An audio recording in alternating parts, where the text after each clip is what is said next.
Hey there! On today's episode, I get to sit down with Will Schick and Will Pagani from Atomic Mass Games to talk about their new game, Marvel Crisis Protocol, coming out later this year. My name is Nate, and welcome to the Gamers Guild.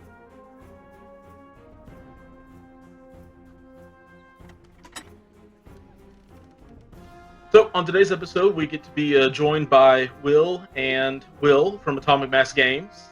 Thank you guys so much for joining me today. Yeah, thanks for having us. We really appreciate it, Nate. Yeah, absolutely. So I've got a few questions for you guys about the game, and also a little bit to just know you guys and where you come from. And to start, what comic book or comic book arc would you attribute to getting you into comics? All right, well, I'll go first. So, it's Spider-Man for me. I got my first Spider-Man comic from my mom when I was 6 years old. So he was really the introduction. And then comic book arc, Maximum Carnage for me was one of the huge ones. That was just such an impressive event. And I just remember I had the trade paperback, and I think I still have it. It's earmarked and worn and stuff. I'll still read that to this day. It was such a fun, crazy event, and it was just perfectly, I don't know, it was perfectly done in my mind. So for me, that's the big one. Sure. So I'm actually not a huge comic book guy, but I've been reading a lot more since starting on this project and stuff. And Infinity has been the big one for me. I'm about halfway through it, and the cover art grabbed me, and I don't know. I've been really enjoying it. And I look forward to doing more. Yeah, absolutely. Those are some fantastic choices. A huge fan of Carnage myself, so I can understand that. And Infinity, very relevant. So with that being said, what is one comic book series, current or older, that you would recommend to anybody who is wanting to start reading comics? Oh, that's a good question. There's a lot of good ones out there, so I have to pick one. I think it really just depends on what the person's interested in.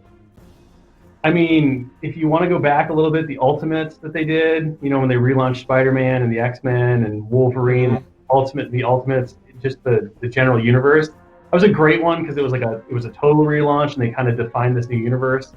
So I would kind of say that's a great place to start. I think the new Avengers run that they're doing right now is fantastic. So that's another good one. It's a very different and fresh take on the Avengers. I've really been enjoying it. Robbie Ray's Ghost Rider and new She-Hulk and all that stuff. It's really fun.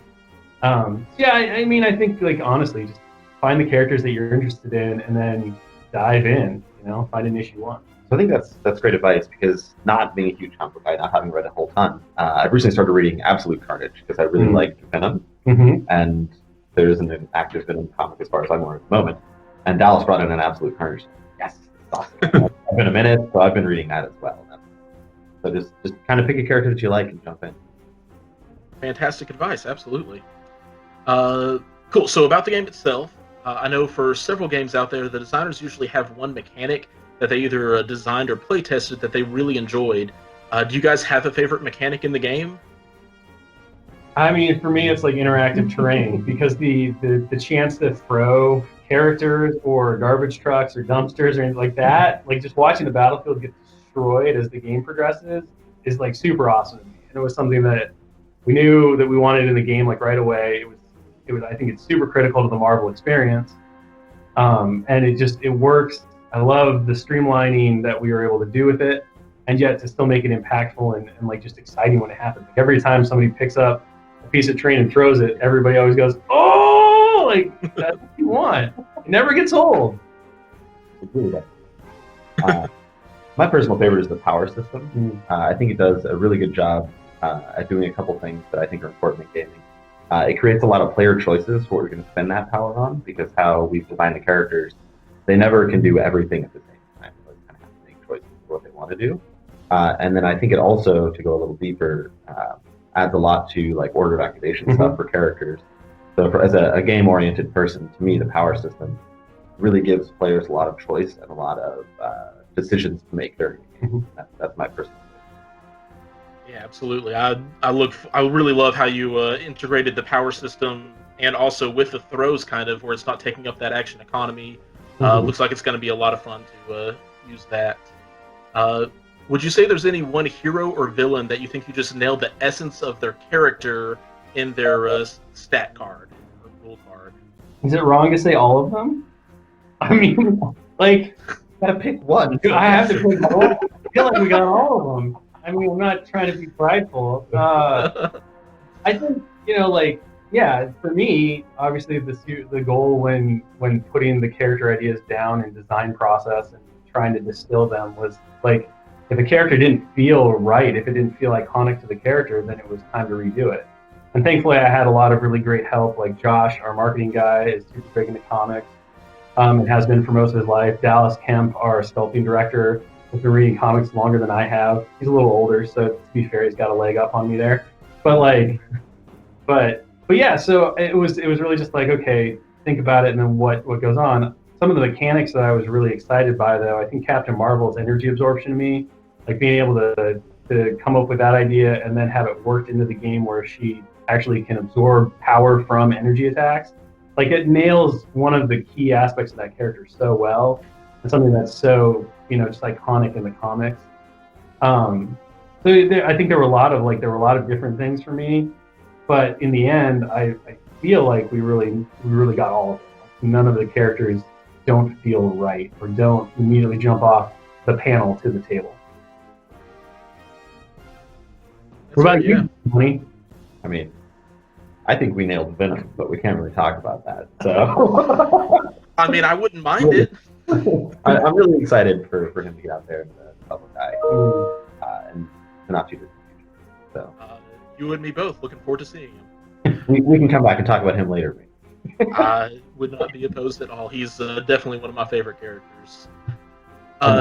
Really good job of capturing.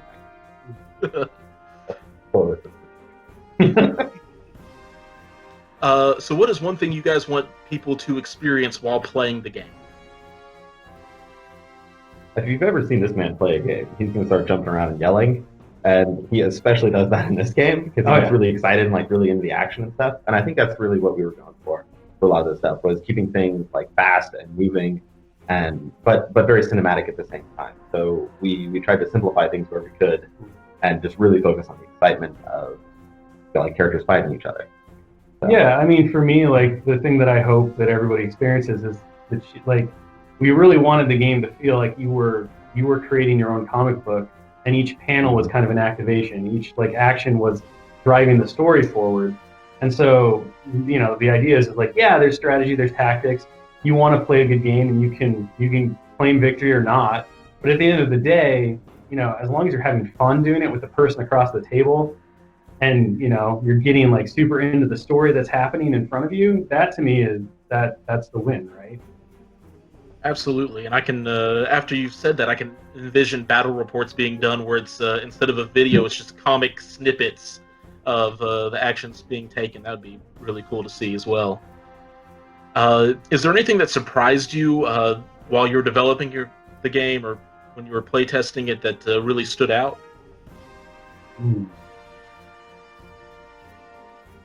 I mean, as one of the people who did a lot of the playtesting, one of the things for me was movement in the game, and how it was very important to sort of have characters that move around the table constantly and are not necessarily staying in one place. And that to me is one of the strengths of our system, is that because of how the crises has come together to create that mission, one, you get a narrative element to it all for all the different crises, and then two, the characters are constantly moving and doing things. So it's very not static, I guess, and that was something that we spent a lot of time on that really jumped out at me as an important part of the game, was getting that movement and that interaction. Mm-hmm. Yeah, I mean, I think for me, one of the things that was most surprising during playtest and stuff was the impact that great character design in the game could have on people who'd never seen these characters before. So, like, Crossbones and Baron Zemo, if you read comics and you're really like into the Marvel universe, you likely know those characters, they're important, especially Baron Zemo, right? He's been a big Captain America like adversary for a long time. Mm-hmm. But if you're new to comics, or you experience the Marvel IP through other ways, other means, which is great too. I think it's awesome how many different like expressions that you have now to be able to get into this great universe. You might not be completely familiar with those characters. And we had people in playtest who were like, "Who's this Baron Zemo guy? I don't know who he is." And then you have them play, and they would play they would play with Baron Zemo and they would see great success with him, or they'd see what he could do. And all of a sudden you're like, this guy's really awesome. I want to find out more about him. And they'd go and they'd dive in and they'd start like learning about these characters. And to me, that was kind of it was surprising and yet rewarding at the same time, because that's really the goal, right? The goal is to make people excited about the universe, to introduce characters to people, and to let them really feel like, this world's coming to life on a tabletop. Absolutely. Looking forward to getting my hands on it, other than the snippet of Gen Con. So one of the things that I know I've really enjoyed, and seems that everybody is enjoying, is the release of the official rules on your website for free. What was the thinking behind that decision? I think the big thing was, we were confident in what we had made, and the plan was always to let people dive into the material beforehand.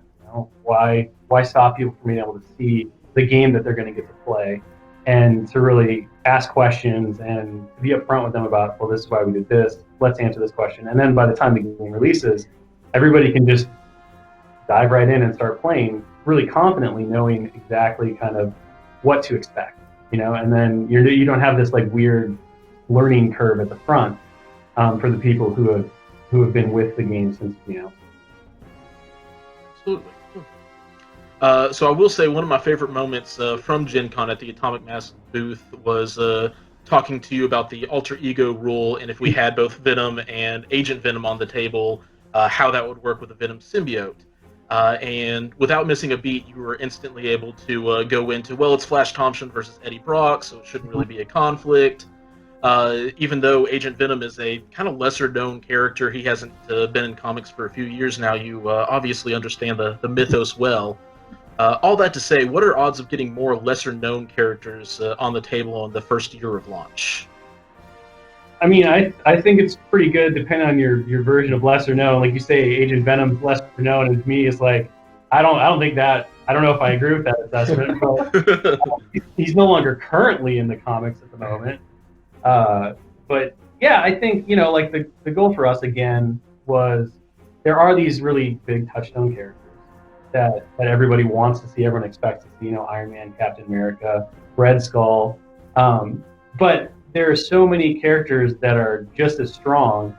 They just might not have made the jump to multiple forms of media. And a lot of those characters that are super strong now might not have been considered, the front runners of Marvel back before whatever their breakout was. So I think the point is that every character is so vibrantly like created in the Marvel universe and like expressed, that it just takes introduction to be like, oh my gosh, this guy's awesome. This lady is super dope. Like, and in that way, it's just you're kind of spoiled for choice. So a little bit it's selfish, and you're like, well, I really like this character. I like this character. And then part of it is talking with Pagani and then discussing, what do we need? What do we want for the game? What are we missing in terms of unique mechanics or different, team synergies and stuff like that. That's always an interesting part for me, is whenever Schick walks into the office and he's like, what do we need right now? Oh, well, we need some more of this, we need some more of that. He's like, I'll go find characters. Mm-hmm. Yeah, or I have a list of characters ready to go, So it's, it's really fun. It's like MODOK, for example, was the way to introduce the mystic kind of power set to the game, and what mental attacks mean, and telepathy and telekinesis and all this stuff. So there's a bit of that going on too, and it really kind of gels together, and makes developing the game difficult in only the way that you have like all these options and you want to use them all, but you have a timeline that you have to follow. Yeah, you can only release so much so quick. Yep. Yeah, no, and it seems like a fantastic release schedule is what we're geared up for as well. And Will, you kind of jumped on my other question, which was, speaking of lesser-known characters, why MODOK was decided to be among the first wave, since he has not seen a lot of media, or I guess different iterations and different media forms. I mean, if anybody has kids and watch Superhero Squad, like MODOK to me is probably the front runner of that entire show. Him and Abomination are hilarious. Because most of these Abomination parts, and MODOK has to smell it. Like that's, if you're a child, that's, if you're an adult, it's still probably pretty funny. MODOK actually was one of the things about it was we worked with Marvel really closely on all this. They were a great resource, and they had some great insight into certain things. and they were really good sounding board. And MODOK actually came from a discussion we were having with them, because we were talking about like which big characters should we be looking at for that launch in that core, and we had a big list of them. And when you say big, you mean physically large. Yeah, like physically, like the larger kind of like Hulk style characters. And we had a big list of like options and things we were thinking about. And Marvel basically zoned in and they're like, you should do MODOK. And at first I was like, that's kind of interesting. And I thought about it a little bit longer and I was like, no, that's really interesting. That's a great pick. So, there are things like that too, where a lot of the times, working together, discussing things, we can really come up with some pretty fantastic things. And then I got to go in and be like, we're doing MODOK, and Pagani looked at me like, what? What is this? What is this giant floating head guy? And now it's like his favorite character. Yep. He's probably my favorite one. Understandably so. He's a fun one. So what can you tell us at this point about the raid battles? Who the first boss is going to be? When is the first one going to be released? Anything at all? You can tell him some of the stuff, not the first boss. Not the first boss? Not the first boss. No? That's still a secret. That is. That is. I mean, the raid stuff is mostly based around two people coming together to fight one boss, essentially, which doesn't necessarily mean like a single character or anything like that, but it's sort of one player will play like a big threat, and then the two other players will try and stop them. And we've been playing a lot with sort of what that means, is like what the different threats are. So they could be a big bad guy, they could be a big good guy, and the bad guy is trying to stop the good guy. So like we have a lot of options with that kind of stuff. But I mean, how specific do we want to get? I mean, I think we can talk a little bit specifically about the team composition and the gameplay and stuff. A little bit. Just a little bit? Okay. Yeah. So for team composition, they'll have a threat value for the two, what we're calling crisis players. And then they will each build their own squad, and they can use their own affiliations. They'll have their own tactic cards and stuff. And then they'll face off against a boss. They usually have, they always have very specific objectives that they're trying to complete. Usually some type of thwarting mechanic or some way to really rein in what the big bad guy is doing. Yeah, and then on the bad guy side, on the boss side, you can utilize any character. That's kind of the exciting thing about it, right? Like everybody's kind of been a major threat at some point or another, and so that player gets to play the threat, which is an entirely new iteration from the normal game version of the character. So they get a whole suite of new abilities. They're like insanely powerful, and you just kind of get, the idea is to get that sense of being the super mastermind as these little puny ants try to stop you, and you're just kind of like flicking them around. You're like, no, you go away now. And yeah, so it was kind of the way to capture that very classic like comic book trope of a bunch of desperate like people coming together and then trying to fight off this greater than impossible threat. And how they do that is rarely ever to directly confront them. They've always got like a sneaky trick or a scheme in order to bring the bad guy down, bring the opponent to their knees, right? Because they can't directly confront them.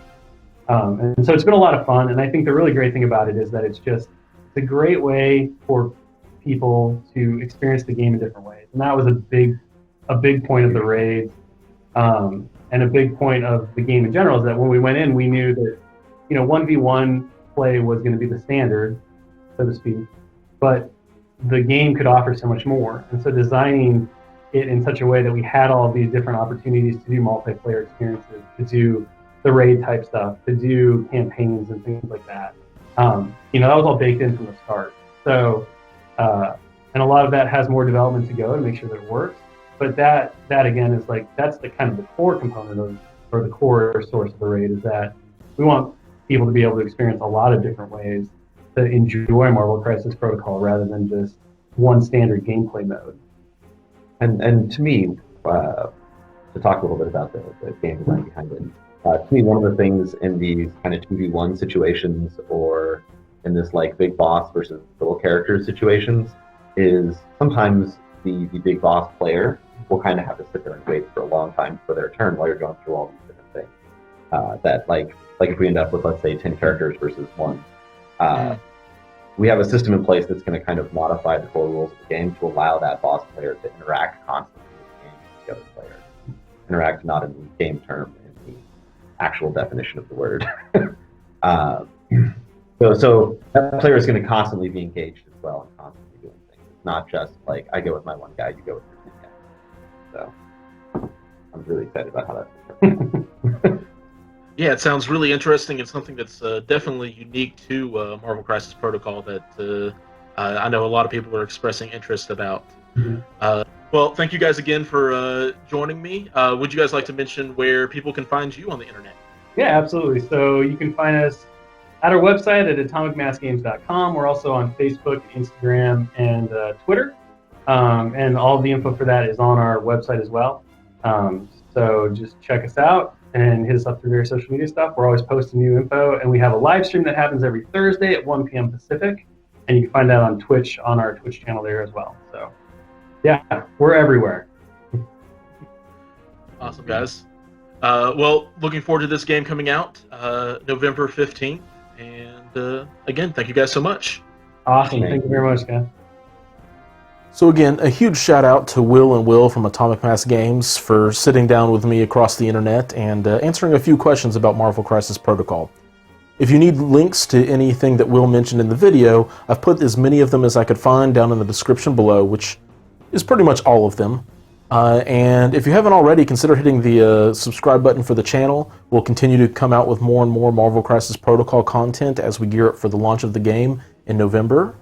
And if nothing else, guys, thanks for watching, and until next time, keep on gaming.